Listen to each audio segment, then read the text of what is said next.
So today we're doing another version of the basic beginner bullshit booty bitches tutorial. This one is a little bit of a prediction trick.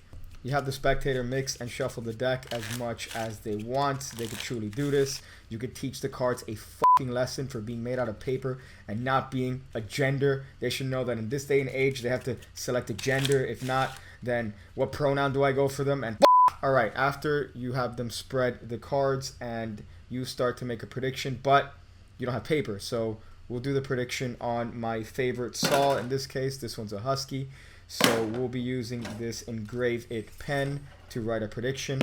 Now, I don't want them to see it, so I'll do it in private. I'll just write my prediction down here, and as you can see, this pen is very quiet. You can barely hear it. It's super quiet. If you have babies in the house, this will totally not wake them up. I suggest you carry one in your pocket at all times so you can do this trick whenever you want to. So you hide the prediction and you continue with the trick. So in this case, we'll move along and fuck, I put the wrong prediction. It's okay. It's okay. We can just do it again. We'll do it again. I'll put music this time.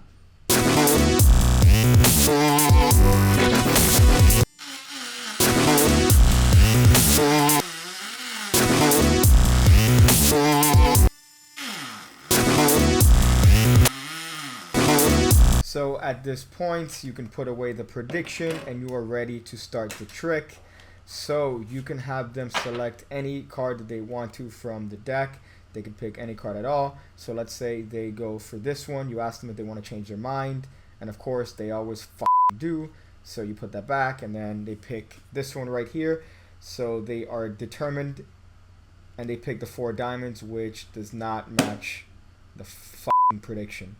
God damn it. So you show them that you wrote Ace of Diamonds and Jack of Spades as your prediction. Obviously, that's not the 4 diamonds. But wait, hold up. Hold up. Why don't we check the cards above and below the 4 of diamonds? Maybe, just maybe, you know where we're going here.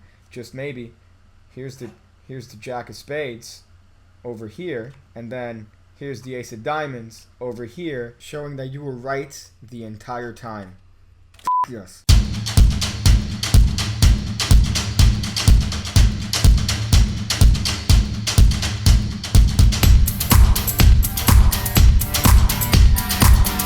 So for this trick, it's just pretty much based around one move, and that's it. So they can shuffle the cards, and then you have them spread on the table. Now your prediction cards are actually going to be the top card and the bottom card. In this case, we got the 5 of diamonds and we got the 8 of clubs.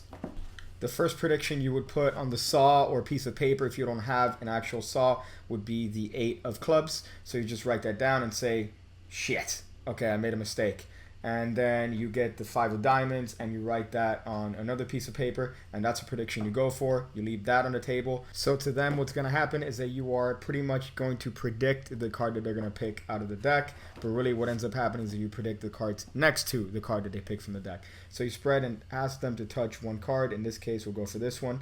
So you're going to turn your right hand palm down and use your right thumb to grab the card that they picked and turn the whole thing over. At the same time, you're going to put your left-handed cards and put that right on top of that pile.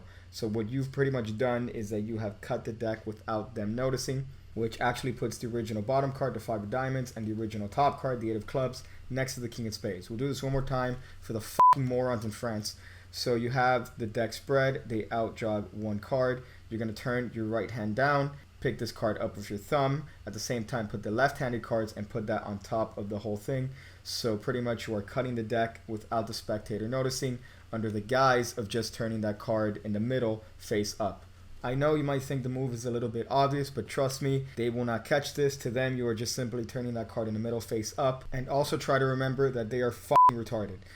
So as far as the trick is concerned, they touch any card, you do the move and turn the card over. And at this point, you should pretend to be upset. You say, God damn it. Oh boy, I really messed it up this time. That's the wrong card. And you show them the predictions and you say, wait a second. Wait, because the 9 of clubs has cards above and below it. So you don't think that those cards match the prediction. And of course, you outjog and take out the card above and below the 9 of clubs, and you show them the 5 of diamonds and the 8 of clubs. And everyone goes home happy because you have successfully predicted the card. Another little bonus trick you could do, but fuck these extra cards. So this is a little bonus force you could do with the same move. You just take out a joker, put it face down, and then the force card is going to be the 8 of clubs. You have them stick the joker wherever it is they want. You say, wait a second, you should have done it face up.